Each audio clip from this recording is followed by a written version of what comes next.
Over the past few videos, we've looked at how we can collaborate with others using tools provided by platforms like GitHub. These tools can be very helpful, but some coordination outside of the platform is always going to be needed. For example, the project you're working on might need a medium or large refactor that will affect multiple lines of code across several files. It's important to give your colleagues the heads up that this refactor is coming. If possible, try to do the refactor while the other developers are working on a different part of the project, because this helps avoid large and complicated conflicts. We've called out a bunch of times that documenting your work is super important. When working together with a large group of people, documenting what you do and why you do it becomes even more important. Otherwise, you'll spend most of your time answering everybody else's questions. Also, say there's a problem with your service while you're on vacation, or the person who developed the code is on the other side of the world and currently sleeping. In these situations, the documentation needs to be good enough to help someone else fix the problem. The most basic form of this is writing clear code, with good comments and documentation for those functions in the code. On top of that, you'll want to create documentation files to let others know how they can interact with your project, like the readme.md file that we created in an earlier video. If you're a project maintainer, it's important that you reply promptly to pull requests and don't let them stagnate. The more time that passes until a pull request gets reviewed, the more likely it is that there's a new commit that causes a conflict when you try to merge in the change.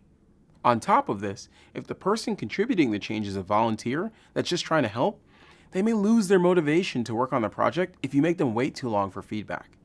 Another thing to remember when you maintain a project, especially if it's an open source project that volunteers are contributing to, is that it's important that you understand any changes you accept.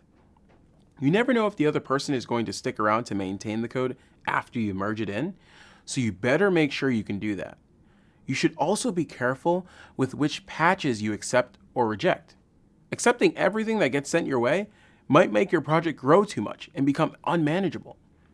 Or it might take into account too many corner cases and cause complicated code that's hard to maintain. On the flip side, if you don't accept any pull requests, you'll discourage contributors and miss out on keeping your project active and relevant. We've talked about style guides a few times already.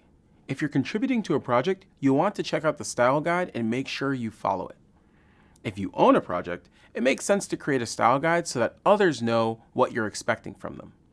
In our next reading, we'll include links to some of the most common style guides and pointers on how to include a style guide in your own project. When it comes to coordinating who does what and when, a common strategy for active software projects is to use an issue tracker. This is a super useful tool, and we'll find out more about it in the next video. On top of that, when the project is large enough, it's important to have another way of communicating and coordinating between contributors. For many years, most projects use mailing lists and IRC channels for communication.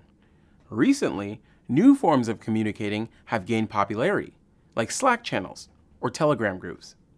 If you're managing your own project, choose whatever communication medium best fits your needs and those of your contributors. If you're collaborating with a project you don't own, you'll want to find out what channels are being used for collaboration. And with that, you now have a rough idea of how to collaborate with others across the internet. Up next, we'll talk about two important tools that can help us collaborate better: tracking issues and continuous integration.